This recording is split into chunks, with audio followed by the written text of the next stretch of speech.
सखीरी बड़ माड़ई की नगरिया में। चलो चलिए साला सर धाम सखीरी बड़ माड़ई की नगरिया में। चलो चलिए साला सर धाम सखीरी बड़ माड़ई की नगरिया में।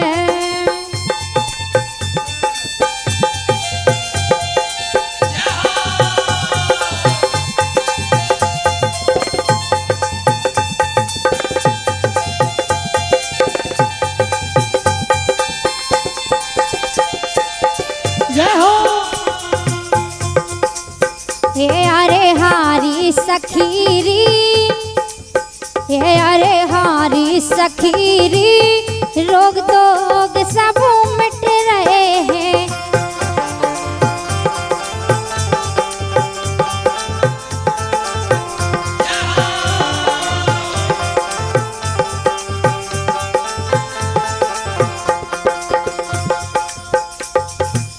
हे अरे हारी सखीरी, हे अरे हारी सखीरी रोग दोग सब मिट रहे हैं। हे अरे हारी सखीरी रोग दोग सब मिट रहे हैं।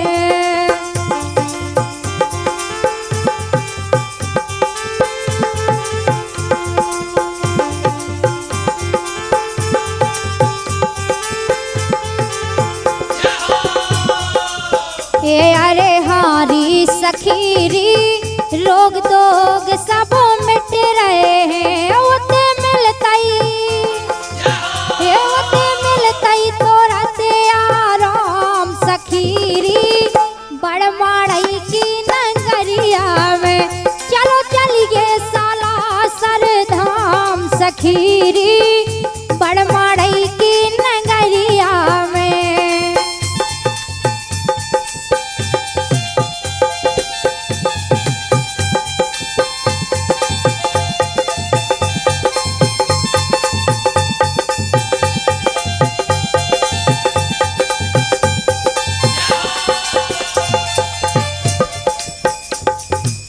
हे अरे हारी सखीरी, हे अरे हारी सखीरी दूर दूर से भक्त जोरे।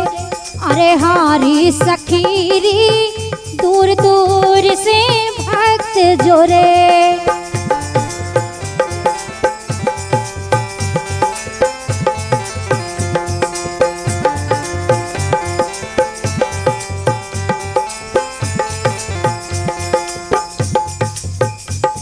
और ये सालासर दरबार देखो बहुत कृपा होते सब पे।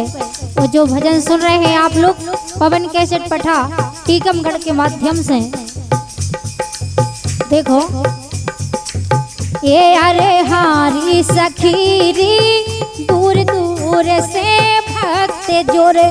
अरे हारी सखीरी दूर दूर से भक्त जुरे।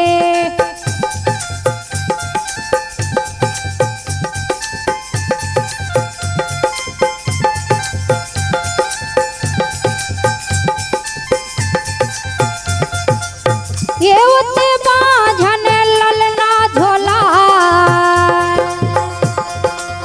ये उते बाझन ललना झोला सखीरी बड़ माड़ई की नगरिया में।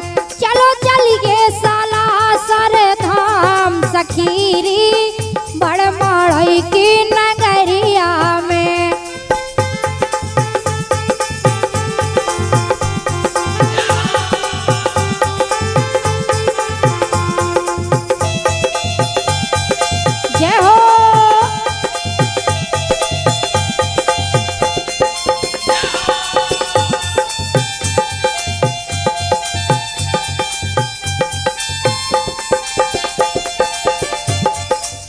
हे अरे हारी सखीरी, हे अरे हारी सखीरी, हे अरे हारी सखीरी दबावते हम पियावे।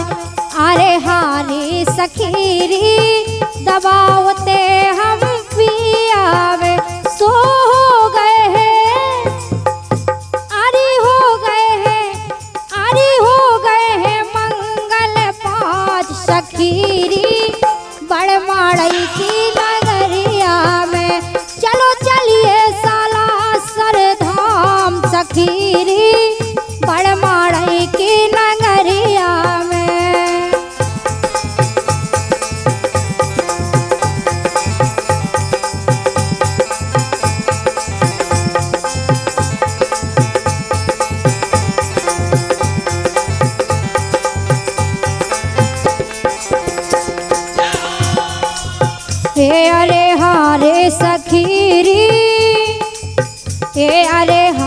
हारी सखीरी चलो लगावे पर कमुआ।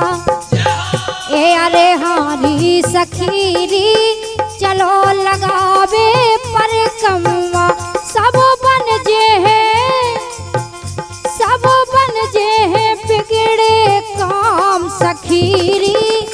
ए सखीरी हाँ सखीरी बड़ माड़ई की नगरिया में चलो चलिए साला सरधाम सखीरी बड़ माड़ई की नगरिया में।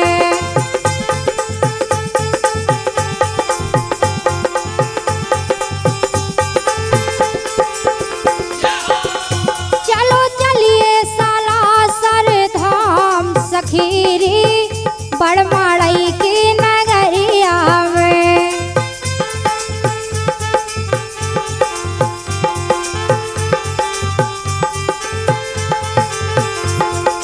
सम्मानित हमारे रमेश चाचा जी इस भजन को लिख रहे हैं सालासर धाम के दरबार में। देखें आप। हे अरे हारी सखीरी, हे अरे हारी सखीरी बड़ माड़ई की नगरिया में चलो चलिए चलो चलिए चलो चलिए सालासर धाम सखीरी बड़ माड़ई की नगरिया में। चलो चलिए सालासर धाम सखीरी बड़ माड़ई की नगरिया में।